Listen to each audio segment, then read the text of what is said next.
Good morning, Kasturians. So today we have to study this topic, center of mass of a two system particle. Okay, and this topic is from chapter number 7, which is system of particles and rotational motion. Okay, so let us start. So first of all, let us discuss what is center of mass. Okay, so center of mass, it is a point at which the entire mass of the body, or you can say the entire mass of the system of particles, it is supposed to be concentrated. Okay, and this mass is supposed to be concentrated in such a way that if all the external forces acting on the body, or you can say the system of bodies, they were supposed to be applied at the center of mass, and when these forces are applied on the center of mass, you can say the center of mass of system of bodies, or the system of all the bodies, it remains unaffected. Okay, so this is the center of mass where the entire mass of the body is supposed to be concentrated at a point, at a particular point. Okay, so now let us try to find out the derivation for the position vector of the center of mass. Okay, so let us start. First of all, let us consider that that the system in which we want to find out this position vector of center of mass is a two particle system. Okay, and the two particles are with respect to the origin, these particles are placed, the one of them is placed at a point A. Okay, and the other particle is placed at point B. Okay, and the mass of the particle that is placed at point A, let it be m1, and the mass of the system which is placed at point B be m2. Okay, and this point, the distance from origin to point A is, we can consider, let us consider it as vector r1, and the distance of vector B, the particle B, from with respect to the origin B, vector r2. Okay, and let us consider that the center of mass of these two particles A and B be at point C. Okay, and the distance, or you can say the position vector that we want to find out of center of mass with respect to the origin be vector r. This is the position vector that we want to find out.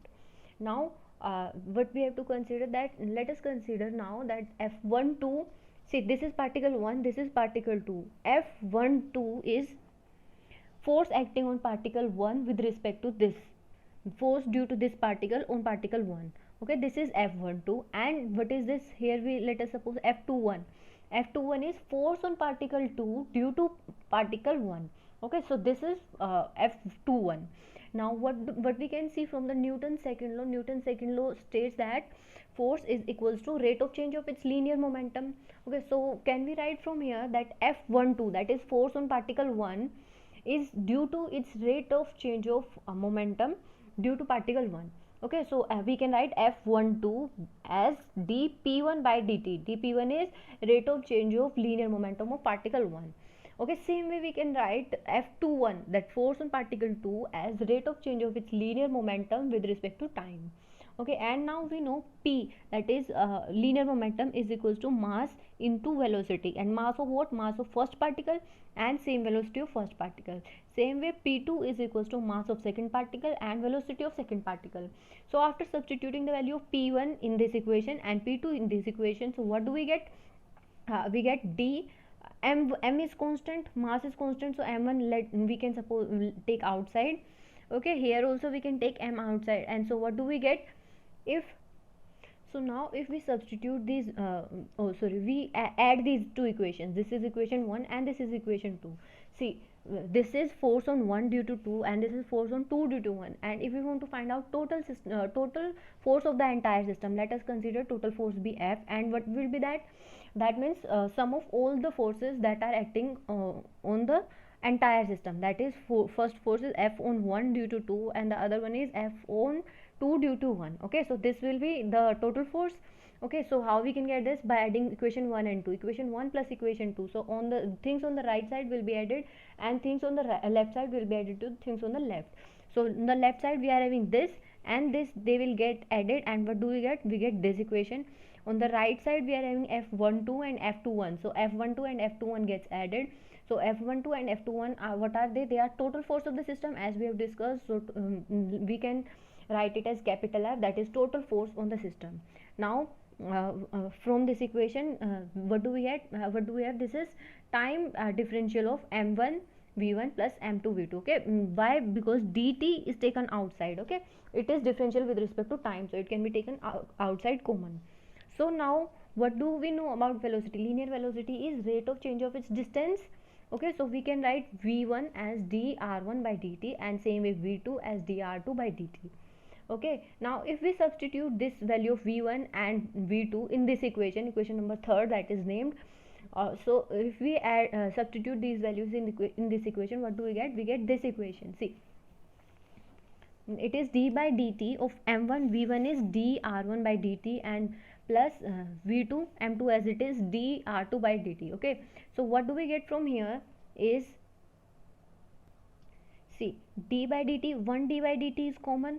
Okay, and the other also, this d by dt is also, we can take common d by dt, and what do we have? m1 v1 plus m2 m1 r1 plus m2 r2, and that is equals to the total external force, or you can say total force on the system. Now see, this was the equation that we have got. Now if we means, see, these are the two same things, so how we can write this? We can write it as d2 by dt square, that means double derivative. Okay, see, this is first derivative, this is, so we can write it as double derivative of m1 r1 plus m2 r2, and this is total force.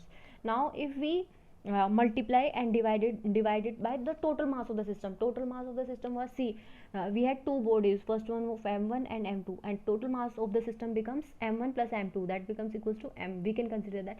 But here we have multiplied and divided by the total mass of the system, that is m1 plus m2, and here also m1 plus m2. Okay, as it is constant, it can be kept inside also and outside also. That is why one m1 plus m2 is here and the other one is here in the denominator. Okay, so now this is the position vector. We let us consider it r, and this is r, everything as it is. Now r is m1 r1 plus m2 r2 plus m divided by m1 plus r1. What is this r? It is position vector of center of mass. Okay, that we had to find out, and how you see how it has came. Now we can, how we can understand it? It is the weighted average of the position vector of two particles of the system. Okay, see, this is what is, this is nothing but more than the weighted average. Okay, you can say this is the weighted average m1 r1 plus m2 r2, and then divided by the total mass of the system. Okay, now if this r, the position vector, or we can say the mean of the two objects, consider this is m1 and this is m2. Okay, if the center of mass of these two particles lies at the origin. Okay, so how we, in that case, what will be the how we can find r in that case, the position vector of these two particles, if the position vector lie in at the midpoint. So let us see that. For that case, what we will see, r will be considered as 0 in this case. Okay, so if we put r0 in the equation, r is equals to m1 r1 plus m2 r2 upon m1 plus m2. Okay, so if this is 0, this whole equation becomes 0. So what do we have now? m1 r1 plus m2 r2 is equals to 0. Now if we take 1 on the other side, what do we get? m2 r2 is equals to minus m1 r1. If we want to find out the value of r2, it becomes negative of m1 divided by m2 into r1. Okay, now what will be, if we substitute this value in this equation, r2 in this equation, so after solving, what we will get? We will get the value of r as r1 plus r2 divided by 2. What does this says, or what does this equation means? It means that the center of mass of the two particles, okay, if they lie at the origin, or you can say if they lie at the midway, so their position vector can be found out simple by, if we are known r1 and r2, so we will add them and divide by half. Okay, so this is the position vector if the center of mass of the two particles is lies midway. Okay, so that's all for today. Other parts we will be discussing in the next class. Thank you.